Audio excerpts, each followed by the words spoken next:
Welcome, friends, and welcome to another episode of the DPZ Show. I am your host, DPZ, and we are coming to you live from the Sports Card Dad channel. Um, you know, I'm tracking this video right now, this episode. It's about 8 p.m. Pacific Standard Time on Friday, the 17th. So a day before we're going to be launching or releasing this video on Dustin's channel. And I would be remiss to not want to talk about, some things that have developed in the hobby space in the last year. We've seen a handful of situations where notable sports card hobby content creators, podcasters, influencers, however you want to label them, have come under scrutiny based on poor decisions that have been made. Again, I'm not going to go through the names of any of these folks. I think everybody already kind of knows who they are, and I'm not one to like dump a bunch of hot water on it. I don't really want to do that, but I do want to talk about the importance of integrity in general in life, but integrity in what you have as a person and what you represent, meaning your opinions, maybe advice that you're giving. I want to start this out with saying I don't feel like my opinions are worth any more than anyone else's. They're exactly what they are: an opinion, a thought. They could be a thought that changes. It could be an opinion that changes with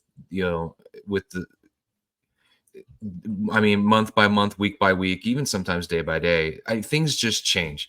And in this hobby landscape, if there's anything I've learned, is that things change quickly. And you have to be nimble in your thought. Be open-minded to, different things that can occur. Be aware of nefarious activities and bad actors. The do's and the don'ts, the cardinal sins, so to speak, of the hobby. This hobby is a tribal community. And there are rules, and these rules are fairly set in place. I mean, you don't shill bid. You pay for the items you win. You don't return items after you bought them just because they've gone down in value. You don't trim cards. You don't doctor the card for it to become a better grade. Maybe I'm missing a lot, but I think those are the ones that stand out the most. You don't scam people. Just don't commit fraud. You don't, and another layer, another tier down from that, and this could be a very gray area because folks, at some point, you have to start thinking, have to start assuming responsibility for your own decision making. Nobody's holding a gun to your head to make you buy a card. So, I don't know if I get too excited about the selling of picks or anything. It's not a good look for sure. I don't think I would be wanting to do it. Selling picks, but if you're giving, hey, this is a great card, I'd like it. I don't know. There's a gray area there in a sense that if you're influencing someone to make a purchase knowingly, I think there's a responsibility there that you have to own. If you're telling people, hey, this is a great card, you should go invest in it or buy it or look for a great deal on this particular card, there's a player you should be paying attention to. I think that can sometimes become a gray area, and it really comes down to the integrity of the person giving you that pick. So, with that in mind, I think that again, you probably want to steer clear of that. Even I think people say, "Well, just keep it about the cards and talk about the cards." Well, then talk about the cards. Okay, so then you're going to talk about the cards, but how are you not influencing someone to not buy something if you educate someone on the importance, provenance, the rarity, the obscurity, the desirability of a card for a set player, a collectible player, looking at an opportunity there's an opportunity to get this card. This is a great card. I don't know why it's undervalued. The overvalued, the undervalued conversation. We can just keep going down and down and down this rabbit hole. when are you influencing someone, and when are you just purely talking about a card, getting excited about a card, getting excited about a certain set, wanting to own a card from a certain set. I mean, when does that happen? Is that bad? Is it bad that you've learned about this particular card, this particular set? I think the player is important. I mean, there has to be some kind of connection. You have to enjoy the player. There has to be some kind of connection, I think, for you to really dive in and PC a player, right? You pick that player for a reason. There's something about that player that excites you. And so you go down that road. Is it someone telling you to collect that player? That's where, I think you kind of have to make that decision as a collector. Like, I enjoy this player for these reasons. This is someone I enjoyed as a kid. This is someone that I liked collecting, when I was younger. There's nostalgia there. Or it's a player that I actively root for because we're playing for my hometown team. Now I want to PC that player. If you're investing in certain cards, that are important in the hobby, I mean, you can talk about all the major sets, the Star Rubies, the PMGs, the gold refractors, the gold prisms. If you're in baseball, the Bowman Chrome, gold refractor autos, or the super fractors. I mean, we just keep going down a road. The exquisite. There's so many amazing sets in this hobby. It's hard not to get excited about owning something from those sets and trying to get the player you love. But I'm just going to be real honest with you. I didn't even know about any of those sets in 2019 when I came into the hobby. I had no idea what any of that stuff was. I mean, I was like 89 hoops, 92 tops. I didn't know about even 93 finest. That wasn't something that was on my radar. So I had to become educated about the cards, about those sets, listening to a lot of great episodes of the crossover, listening to Adam Gray break down all these different cards on his stories, and all these conversations I've had with him, listening to Andrew and Cage talk about all their stories. I mean, especially Cage and all his stories about collecting all the cards. And those are wonderful stories. It educated me. It was awesome. I got a lesson in sports cards from all these different people, talking all these off conversations with Eric Myers and Spinatron. And I can go on and on. There's a lot of great people in this hobby. Filmington, my buddy Phil, learning more about wax, more about the importance of the releases and when to buy, when to sell. There's so many things you can learn. You can listen to Scotty B cards and you can understand, it's like a calculus lesson. You go into understanding the odds, the pack odds for Topps baseball stuff. And that's exciting to listen to. It's fun. Cajun Cardboard and all his Michael Jordan tiers. You got Rodney and Joey walking through the Ken Griffey Jr. markets. These are people that I listen to. These are content creators. Some of them have created like one video like 3 years ago, and I still absorb it. And it was something I learned from conversations, lots of DMs.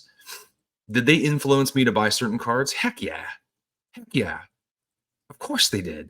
I learned about some cards that I found to be fascinating and exciting that I wanted to own. I didn't know what a PMG was 4 or 5 years ago. What's a PMG? I was like, I was making sure I made the last, payment on my Shelby GT350R sitting in my garage. That was to me like a car. I wanted a car. I didn't know about cards. I reignited a passion for cards. Something awoke in me, and that collector came back. I always had the collecting gene. I collected all kinds of different things since I last collected a baseball card. I've collected, all kinds of weird, obscure things, tons of different things. So the collecting gene was there. I just got reconnected to the hobby. I reconnected to sports cards, and then I learned about sports cards. I was, got excited about base cards, kind of learned that some of them just don't have that provenance, pop counts, grading, all the different nuances with grading, all the different grading companies. So when you talk about it being influenced to buy cards, I think it happens at some level. Now, can you be misled? Can you be taken advantage of? Yes, you can. That can definitely happen. But at the end of the day, it's truly on me to recognize that when it happens, hopefully. And when it does, learn the lesson and don't let it happen again. Maybe disassociate with certain people. I don't know. But ultimately, at the end of the day, it's my decision. I made that decision. I bought the card. I cannot go back and blame someone else for that. But I can choose to not do certain things, not pay attention to certain people, not listen to certain content creators, not listen to people I don't deem to be of integrity, of proper character. Their opinions don't weigh the same for me. They don't have that same weight. That's my decision as a viewer, as a listener, as a consumer of content, as a hobbyist, as a collector who vested in this. We're all vested in this space. I mean, there's a part of me that kind of feels like there's equal. We're almost all content creators. I mean, a lot of people disagree, but I think if you're posting stuff on stories, you're posting your cards on stories, you're bragging about the latest mail day, which is exciting and I love seeing, by the way. We're all kind of influencing one another one way or another. We're all kind of, in this little group together. And we're all holding each other accountable with that tribal knowledge, which I think is a beautiful thing and it's an important thing. The hobby polices itself. I think it's vital. We don't have this regulation. As someone who works in the banking industry, regulation is everything. I mean, it's in my face every single day. It's my life. It's my livelihood. Integrity is important to me. So the integrity of the self-policing regulation of this hobby space is a miraculous thing to watch. There's a lot of wonderful people out there having great conversations. Like, Ephus Pitch, really great guy. Someone I can't wait to have on the show and talk to. A man that's full of integrity. We've had some really great conversations, wonderful conversations. But at the end of the day, you can tell that he thinks Ephus is concerned about the integrity of the hobby. He's a card collector. He loves cards. Cardboard Chronicles, Josh, he loves cards. Chris Hoge, he loves cards. All these people love cards. Jeff Wilson loves cards. And people have all these things to say, but he still loves cards. Teapot loves cards. Cage Lawyer loves cards. Andrew Goldberg loves cards. Dustin loves cards. I mean, I can keep going down the list, all these great people. And I think that, they still care about the cards. Sometimes you get caught up in stuff, and that's okay. I'm not saying any of those people got caught up in anything. It happens. But we all love it. Jeremy Lee loves cards. My good friend Jeremy Lee, he loves cards. Now, being influenced is one thing. But what I do think, there is a line to be drawn.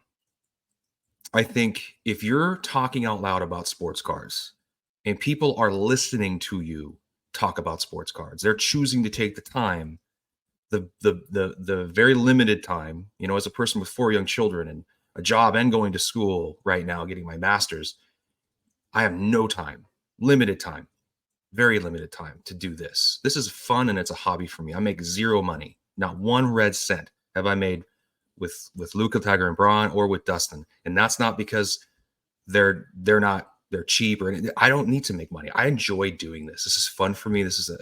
I enjoy it. It's a release. It's exciting.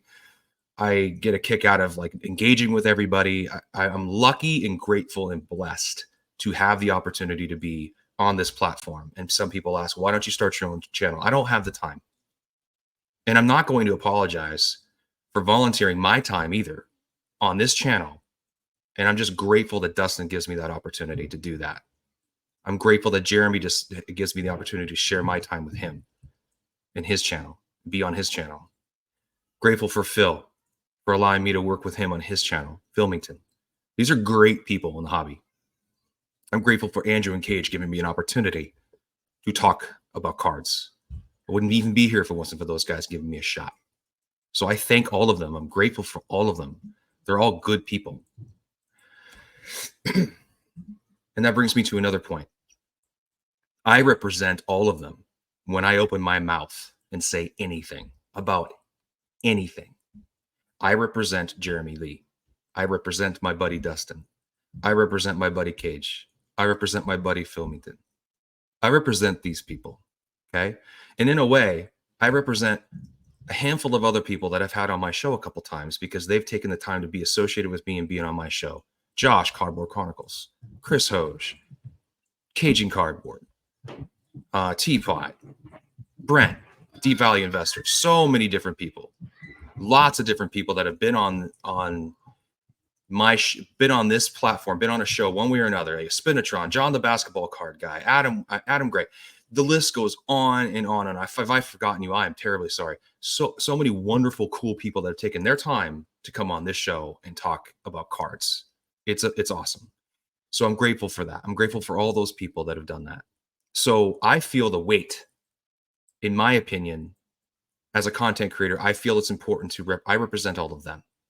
So if I goof up or I mess up or do something I shouldn't have done, it's a stain on them as well as it's a stain on me. And that's not fair to them. So I take that very, very seriously, just like I take my job very seriously. I represent the bank I work for. I represent all the people that work for me. I represent all the clients that bank with us. So I take that all very, very seriously. And I think that as a content creator, you have to keep that in mind. You are, when you, when, who you are and how you represent yourself is important. So if you do something you shouldn't do, then you instantly put into question everything you're saying. Your integrity comes into question. Your character is under assault. And that's probably the most damaging thing. And it can happen very, very quickly. This isn't some kind of an apology video. I guarantee you that, because I have a very clear conscience of how I've behaved in this hobby. I'm not saying there's anything wrong with having sponsors, but I haven't had one. I mean, I don't know. Am I perfect? No, absolutely not. But I've lost plenty of money because I've paid for all my auctions. I send my stuff to Probstein and I don't touch it. Obviously, I've sold a lot of cards on my own platform, and everything. I've got a great rating, and I try to take care of everybody. I think I was late to ship out one card, and I'm sorry about that. Right? That's not what this is about, though. It's not about me. It's not about all that. Honestly, it's really not. I know I said a lot about myself, but ultimately, it's about as content creators, as people talking in the hobby, speaking and talking out loud in the hobby. We have to be mindful. People have to be mindful of, how powerful those words are and the weight behind them. And if there's anybody out there that's going to listen and go, that's interesting, I might agree with that person. I have some respect for this person because I feel like we're kind of aligned in how we think. And then to find out that that person is doing something they shouldn't do, breaking one of those cardinal sins in the hobby, I think that's devastating. I think people get angry for a very good reason, because they feel let down. They feel abandoned. They feel like, hey, wait a second. I thought that person was my friend. I thought that person was someone that I aligned with. And now I don't. I don't know whether I do or not. I don't know what to think. I don't know if this person's truly who they say they are. And then now you start questioning a lot of people that you don't know personally. Like, I haven't known this person for very long. I think we all have all these virtual friendships or these hobby friendships that are born from afar. Most of us haven't even met each other in person, or some of us have briefly, or maybe just at card shows. It's not like we're all getting together on the weekend and hanging out with like all of our old friends we've got, right? It's not happening here. There's been a lot of great relationships that I've struck up here in the hobby space. I'm very grateful for. They're wonderful. This community is amazing. But they're all created from afar, and there's a lot of trust involved there. So I think it's important as content creators, for us to be very mindful of that. To be very mindful of that when people tune into a live and they click on and take time away from their family sometimes to sit there and listen to us talk about sports cards. That's a luxury. That's not a need. That's a want of time that's being used. So, what we say and how we act here has to be congruent to the way we behave when no one is looking.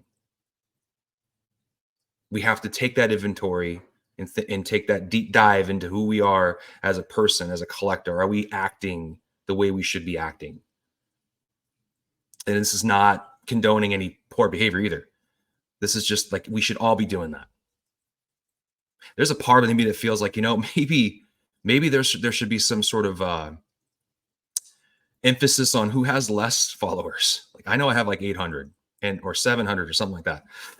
And I'm proud of the 700 followers I have. Those are people that have came organically, and I feel that they engage, and they're wonderful people that comment and say wonderful things. And I'm so grateful to have them. And there's nothing wrong with having a lot either. You have a lot of followers. You've obviously built that up, and you deserve that. And that's awesome. I remember Cage always talking about how, he'd always had he didn't have as much as some other people, but he also felt like he had a lot more pull in the hobby. You look at, there's some people that have a lot of followers or subscribers on YouTube, and then some that have not as much, but you feel like they have a lot of pull. Like Jeremy Lee's like a force in the hobby. What a great guy. He's got all these connections, and he knows everybody. Everybody knows who he is, and they have a lot of respect for him. Hold him in high regard. Just in his subscriber base might be different than, say, a different hobby that I might not even know about. I mean, some of us may not even be aware of. There's nothing wrong with that, but it doesn't always compute. A doesn't always, connect the B when it comes to that. So I think, your character, your integrity is what really pushes through, right? Because there might be a lot out there, but what pushes through? But again, there's also a lot of great content creators out there we probably don't hear about and we haven't heard of that are putting out some great stuff. So maybe we expand that reach a little bit beyond that little circle that we might be very comfortable with. So there might be some of that in order, right? Again, I know this is kind of a Friday night ramble, and I'm not trying to turn this into taking advantage of the situation and what's happened, with a few of few of our friends in the hobby this past year, unfortunate situations, whether they brought it on to themselves or not. It's more about taking stock and inventory and what we're the responsibility that content creators have, people have to the hobby community. So when you step up to this mic, you turn that thing on and you're talking into it, you need to back it up. You need to walk the walk. And if you're talking the talk, you walk that walk. So it has me thinking about a lot of the things I've said. Am I really truly walking the walk of everything I've been saying and spewing on this microphone with all my friends that I've had on and all the friends I work with, regularly? I want to make sure that I am. I'm pretty honest. I think you guys all know I go back and forth and all over the place when it comes to buying and selling cards. I think a lot of collectors do that. You change your mind. You go, oh, I'm going to go this way, that way. And you get on rabbit holes. And that's kind of the part of the hobby. It's kind of fun. But I would never want people to believe that, hey, if you do this or you don't do that, this is a bad idea. You shouldn't do that. You shouldn't do that. You should do this. You shouldn't do that. It's not my place to say that, honestly. Your money is your money. You do what you really want to do. I don't want to see anyone be taken advantage of, and I don't want to see any fraudulent activity.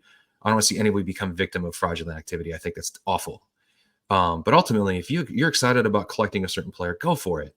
If you're having fun, prospecting on, whatever, baseball, football, basketball, whatever, have fun. I mean, don't get over your head with it, but have fun, enjoy it. Just know the risks and enjoy it. There's lots of different ways you can experience the hobby. And so I think it's important to remember that. So try not to be influenced. But again, like I said earlier, it's really hard to not be influenced because, part of this hobby experience is the influence you get, and the influence being the education sometimes you get on some of these amazing sets and amazing cards and some of these players and what they mean to the hobby, what the sets mean to the hobby, the provenance. There's a lot of great stuff out there. Like you can watch some of Ken Golden's breakdowns. I know he's selling something. Don't get me wrong. I get it, but it's sometimes kind of fun to learn. As a guy who may not know much about that particular item, to me, I think it's exciting. Find Your Trove is another great follow. I've never talked to that guy in my life, but his little stories are a lot of fun. The Wharf, those are fun little stories. Like I just enjoy those things. You got Cage's 1 minute thing. That's always funny. There's lots of different things you can grab onto. Obviously, I need to probably expand out a little further because I know for a fact that I got a pretty short, I got a little small circle that I kind of, either associate with or consume. I need to expand out. So one of the things I want to ask of everybody tonight is I don't want to hear about who's terrible in the hobby. I think, like I said, our hobby is so great at policing itself. You goof up, man, you make a mistake, you're done.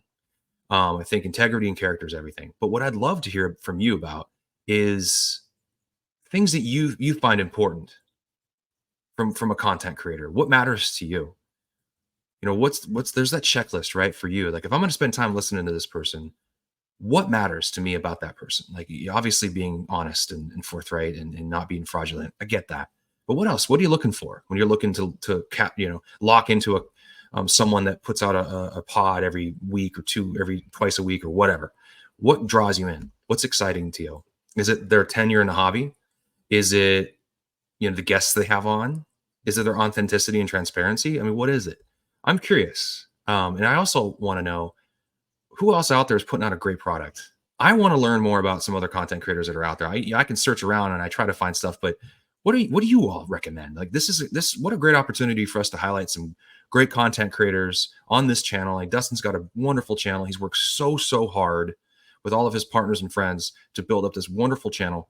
Who else can we talk about, in the comment section? Is there somebody that it's got a great channel that, it's not getting the shine it should get? Like, I'd love to highlight that. That'd be great. Let's turn this into an opportunity to let someone else step up into the hobby content community and become more relevant. Maybe, I don't know. They could be already relevant. Just because I don't know who they are doesn't mean they're not relevant at all. I mean, I'm a nobody.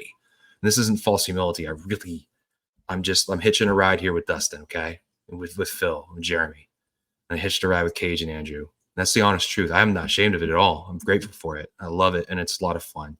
But who out there should be getting that shine? All right, guys, 25 minutes in. This is all I really got for today.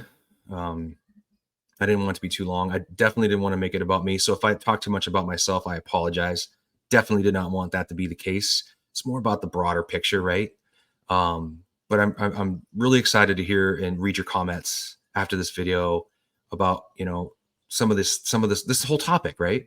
And of course, I might have missed some of the nefarious activity we shouldn't be involved in, and that doesn't mean just because I'm doing it. It's because I'm just forgetting. It's been a very long week. But I'm very grateful to be here. I'm very grateful to have the opportunity to talk to you. And I'm extremely grateful that you're tuning in and listening. So thank you so much. I really appreciate that. Have a happy, wonderful weekend. Enjoy the hobby. Enjoy your cards. Go pull them out, look at them, play, show them to your kids and enjoy them with your kids and, whoever else. And just just enjoy the hobby. Enjoy the hobby as best you can. And of course, I will end this with, have as much grace as you can with others too. I'm not condoning anybody. I'll always end this with have grace with others, have, compassion. Doesn't mean you need to listen to them. It doesn't mean you need to tune in, or doesn't mean you need to subscribe. But just, in your heart, maybe, because we've been talking about that. But that's not something we need to talk about on Instagram or in this comment section. That's between you and your heart and yourself. That's between you and you. So anyway, happy hobbying. Like, subscribe to the Sports Card Dad channel. Thank you once again for taking the time to listen to me yammer on about sports cards and hobby content creator integrity. Have a great weekend. Thanks, everybody.